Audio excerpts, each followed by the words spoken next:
Welcome back to the shop. Today we're making horseradish.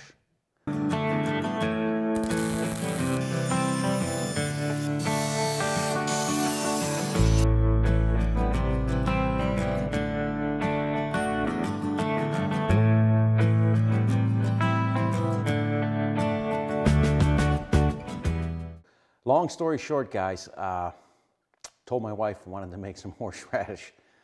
I grew some in the garden. She said, no, not in my kitchen. Apparently there's a reputation attached with making horseradish. It gets pretty potent in an enclosed area. So I said, well, where am I going to make it? You know, it's cold outside. She says, well, go to your workshop. You have a sink down there. I'm like, okay. So I'm thinking, you know, if I got to make it in the workshop, you know, maybe I can make a legit video out of it. I mean, it is making something, right? So anyway, I Googled the recipe or the process, and I mean, it seems really simple. I had no idea. You know, basically, you know, you sterilize, you know, anything the, you know, horseradish comes into contact with, just like any food, you know, you're cooking. You know, you sterilize your countertop, your knives, your jars, you're going to put it in, your cutting board, all that. And then pretty much after that, you peel the root, you know, you peel off that rough outer skin, then you chop it in roughly 1-inch long pieces. Then you grind or process it to your desired consistency. Seems pretty simple. And you have to do all this while you have adequate ventilation. So, because the fumes coming off the horseradish can knock you out. So, and after all that, you basically, you strain it, put it in the jars, add vinegar and a little bit of salt maybe, or, you know, if you want any other kind of seasonings in it, you know, some people add beet, you know, to get a pink color to it. And then you jar it up and put it in the fridge. So I thought, how hard could it be? I have the tools. So basically you take your root and chop it into manageable pieces and then peel it. Boy, I don't know what I'm going to do with that. Anyway, so you just peel it like you would a carrot.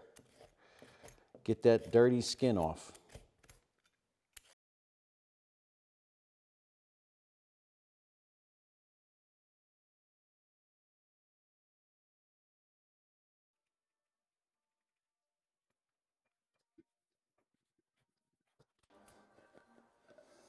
Okay, here we have it. Now we're going to give it a rinse, chop it into 1-inch pieces, and then go from there.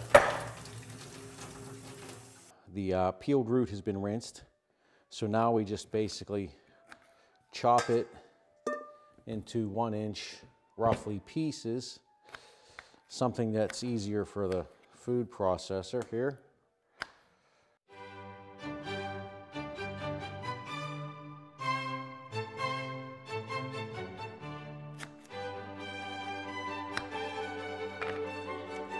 Okay, we have our chunks. Now it's time to process.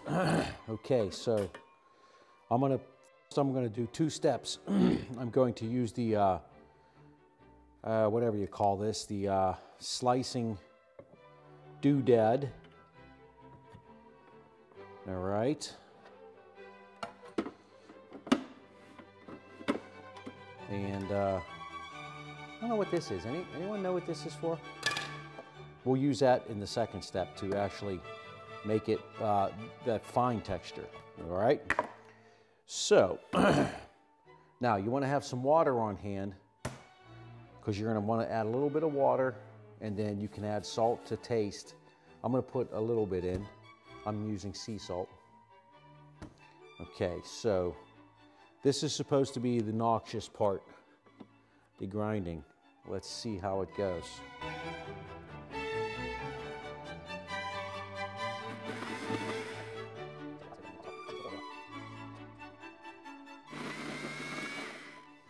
Ooh, I'm starting to smell it now. Oh.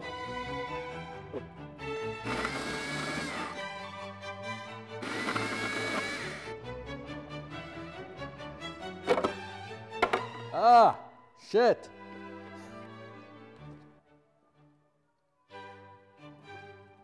I think I know what this is for now.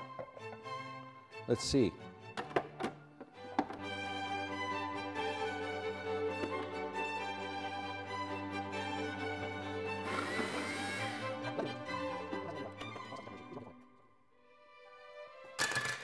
That little disc there certainly didn't make a difference. Oh man.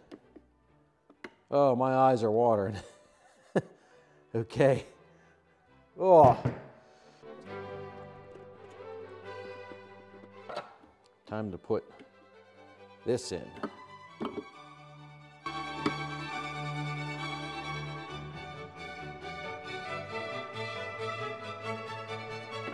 No, we want to put that. I'm new at this, guys. Bear with me. Can we do it all at once? I don't think we should, huh? Now we want to turn it into the fine horseradish. Wow. Okay. A little bit of water, which we're going to strain out later, actually. Let's see what happens.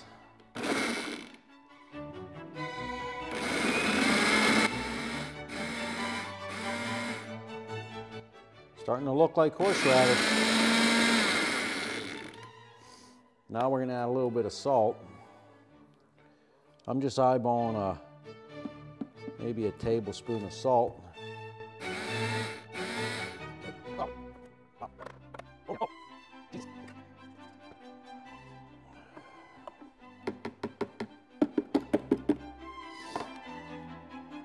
Don't put your head right over that.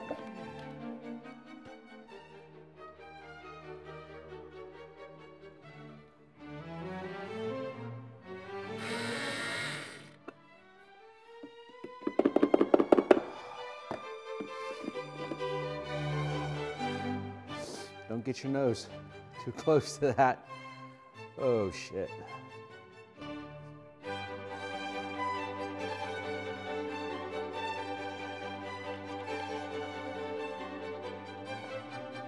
Oh.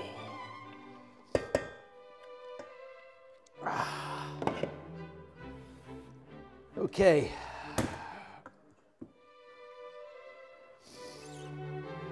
Okay. So now this isn't very wet. I heard that if it's wet, a lot of water in there, when you put too much water in when you're mixing it, which helps with the blending, you know, you strain that out and then you pour it in vinegar, but this is not that wet. I think I'm just gonna put it right into the jars. I'm using a couple different kinds of jars. I'm going to use these with a little rubber liddy thing. Use them, put them in the fridge, and I'm also going to use some 8-ounce canning jars. But I'm going to use these reusable lids. They have a rubber gasket, Tatler brand. I've never actually canned with them, but I've used them for this kind of stuff, that cold processed. Got a little rubber gasket. That should keep it airtight, because air's the enemy of your horseradish.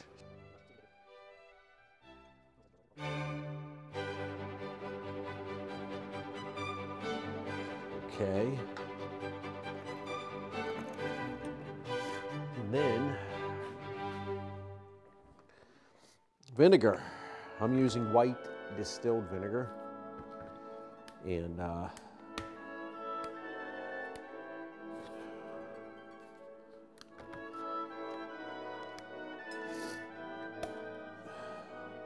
this is supposed to stop the reaction of the vinegar with the air.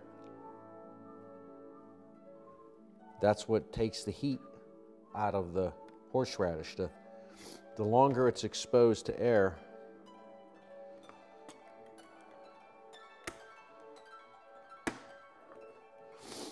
the weaker it gets. If you've ever opened horseradish, it's hot as hell the first time you open it, and then after you put it in the refrigerator,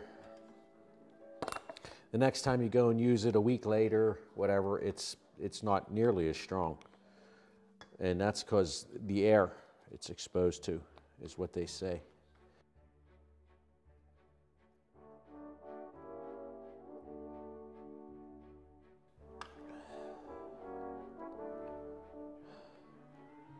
Well, I'm going to have to say horseradish earned the reputation of being no fun to make.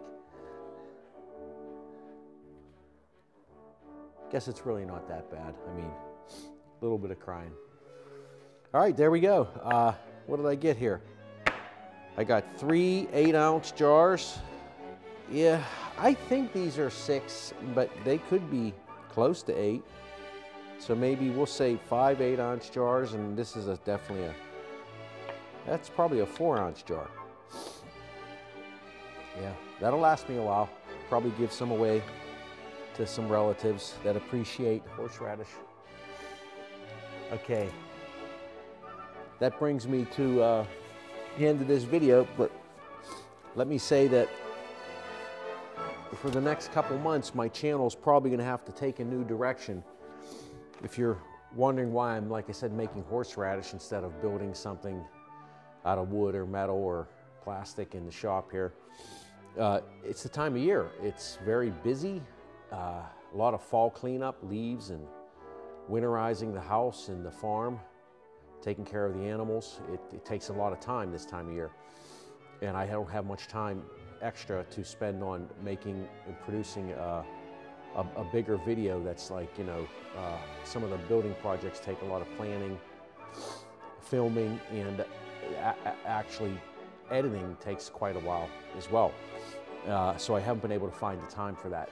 So going forward here, I think I may just make some videos of doing some things around the house or the farm, the homestead, whatever you want to call it, such as this, making the horseradish, or taking care of some of the animals or any of the outside projects that need done. For the short term anyway. I'm still going to try and sneak in some regular build videos, but we'll just have to see how it goes. So thanks for watching. Hope you like horseradish. I love it. And I will see you in the next video. Oh, don't forget, please like and subscribe. And if you have a better way to make horseradish, please let me know in the comments below.